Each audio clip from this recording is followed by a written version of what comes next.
Viewers, আমার আজকের এপিসোডের গেস্ট যিনি, তিনি কিন্তু অসম্ভব ট্যালেন্টেড একজন মানুষ। তিনি পেশায় একজন কার্টুনিস্ট, এছাড়াও তিনি উন্মাদ পত্রিকার সহকারী সম্পাদকও। পাশাপাশি তিনি অভিনয় করেন উপস্থাপনাও। ইয়াং জেনারেশনের কাছে নিজের সাহসী সব কাজ দিয়ে পরিচিত হয়ে উঠেছেন মিশু ভাই নামে। আমার আজকের গেস্ট আর কেউ নয়, আপনারা ঠিকই গেস করেছেন, মোর্শেদ মিশু। কেমন আছো হ্যাঁ?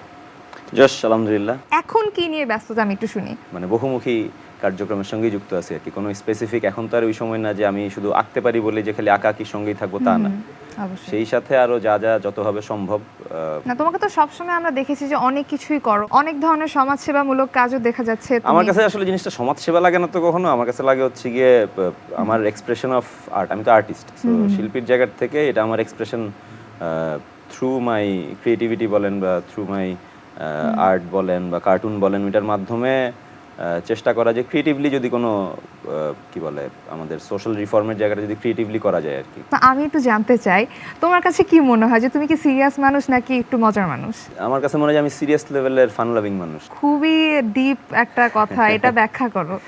অনেকে মনে করে যে কার্টুনিস্ট যেহেতু এরা বোধহয় ওই যে অলওয়েজ জোক করার মধ্যে থাকবে বা অলওয়েজ এদের তো আসলে বোধহয় ব্যাপারটা হালকা। হ্যাঁ, কার্টুন তো অ্যাকচুয়ালি একটা ভাষা। হ্যাঁ, এটা আর্ট ফর্মের চেয়ে একটা ভাষা, যে ভাষা আসলে যে কোনো ল্যাঙ্গুয়েজের মানুষই বুঝতে পারে। হ্যাঁ, এটা আসলে বিয়ন্ড বর্ডার একটা বিষয়। হ্যাঁ, এটা অনেক মানুষকে কানেক্ট করতে পারে। হ্যাঁ, সো কার্টুন শুনলেই যেহেতু মানুষ মনে যায় আচ্ছা এটা বোধহয় ফান, সো বোধহয় কার্টুনিস্টরাও আসলে লেস সিরিয়াস টাইপ মানুষ বোধহয়। হ্যাঁ, আমি খুবই মিশুক প্রকৃতির মানুষ। তোমার সাথে এখন কিন্তু আড্ডা দিয়ে মনে হচ্ছে না তুমি ফানি মানুষ, খুব সিরিয়াস। কিন্তু এটা কি গেস্ট হওয়ার কারণে আমরা ক্যামেরার সামনে কথা বললে কি সিরিয়াসনেস চলে আসে? একটু টাইম যাক, দেখবেন যে আমার আমার ওই আসল রূপ বের হয়ে আসবে। তোমার কাছে কি মনে হয় ইয়াং জেনারেশন তোমাকে পছন্দ করে কেন? সবাই যে পছন্দ করে ব্যাপারটা তা না, মানে আমার কাছে দুইটাই আমি অ্যাকসেপ্ট করি আর কি, যে পছন্দ করুক আর অপছন্দ করুক দুইটারই মানে দুইটাই গুরুত্বপূর্ণ আসলে। আচ্ছা, তোমার আরেকটা দলের নাম হচ্ছে ফেলনা খেলনা টেলনা দেয়াল, সেটার মানে কি? আমাদের উন্মাদের একজন বড় ভাই আছে মেহেদি হাসান খান, তো উনি একবার হচ্ছে গিয়ে বললো যে মিশু এক বাসায় অনেকগুলো পুরানো খেলনা আছে, ওনারা ডোনেট করতে চায়, কিভাবে করা যায়। তো হঠাৎ একদিন মাথায় আসে যাচ্ছে এরকম তো অনেকের বাসাতে এরকম থাকে না, ছোটবেলার অনেক খেলনা হুদাই ফেলা রাখছে, শোকেসের মধ্যে পড়ে আছে, কোনো ইউজ নাই। হ্যাঁ, যাদেরকে আমরা পথ শিশু বলি আর কি, তারা ঘুরে ফিরে ওই যে ভাঙারি জিনিসপত্র নিয়ে হয়তো বা খেলে। তাদের জন্য ওই পুরান খেলনাগুলো কিন্তু নতুন খেলনা হিসেবেই হয়তো ইউজ হইতে পারে, তাই না? আমরা একটা দেয়াল বানাইছিলাম আমাদের এলাকাতেই, মানে পাইলট প্রজেক্টের মতন। পরে আরো একটা জায়গাও বানাইছি। রেসপন্স কেমন পেয়েছিল? রেসপন্স ভালো। আমার মানে বাংলাদেশে যে খেলনা উৎপাদক যারা আছেন ওনারা এই উদ্যোগ দেখা ওনারা প্রায় 2 কার্টন খেলনা পাঠাইছিলেন। হ্যাঁ, আমরা ওগুলো হচ্ছে দেয়ালে রাখছি এবং রাখার সঙ্গে সঙ্গে মানে হয়তো 5 মিনিট লাগে না, আশেপাশের বাচ্চারা কীভাবে জানি খবর পাওয়া যায়, তাই এসে নিয়ে যায়। আমাদের এখানে আবার একজন গার্ড ওই যে থাকে না এলাকার সিকিউরিটি গার্ড, তাকে বলা আছে যে কেউ যাতে একটার বেশি না নেয়। হ্যাঁ, এবং এলাকাবাসীও পরবর্তী সময়ে দেখা গেছে যে তারা প্রত্যেকেই এসে এসে বাসায় যেটা আছে, এমন না যে খুব রেগুলার এসে যে হয় তা না, ওই জায়গায় শুধু যে খেলনা রাখে এখন তা না, তাদের বাসার অপ্রয়োজনীয় যে জিনিসটা যেটা তার লাগতেছে না, তার জন্য যেটা অপ্রয়োজনীয় সেটা অন্য মানুষের জন্য তো প্রয়োজনীয় হইতেই পারে। সো ওই চিন্তা থেকে এখন আর দেখা যায় যে ডাস্টবিনে ফেলানো হচ্ছে, তারা ওইখানে এসে রেখে যায়, ব্যবহার উপযোগী যাদের কাছে মনে হয় তারা ওইগুলা নিয়ে যায়। I love your way of thinking.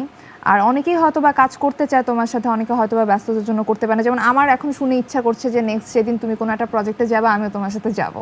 So maybe I will try, definitely. মানে আমি একলাই চিন্তা করি এরকম তা না, অনেক সময় আছে যে অনেকে মানে অনেকের মাথায় আইডিয়া আসে, তারা এক্সিকিউট হয়তো বা করতে পারে না, মানে এরকম পাগলামিগুলো করি বইলা মানুষজন এসে আমারে বলে, হ্যাঁ, বা একটা আইডিয়া দেয়। সো আসলে এটা আসলে সম্মিলিত একটা ব্যাপার, এটা আসলে ব্যক্তিগত কোনো ক্রেডিট দেওয়ার জায়গা না আসলে। হ্যাঁ, ধরেন আমি খালও পরিষ্কার করার চেষ্টা করছি, আমি একলা তো খাল পরিষ্কার করিনি, এখানে সিটি কর্পোরেশনের পরিচ্ছন্নতা কর্মীরা ছিল, ওনারা না থাকলে আমি এটা ক্লিন করতে পারতাম না।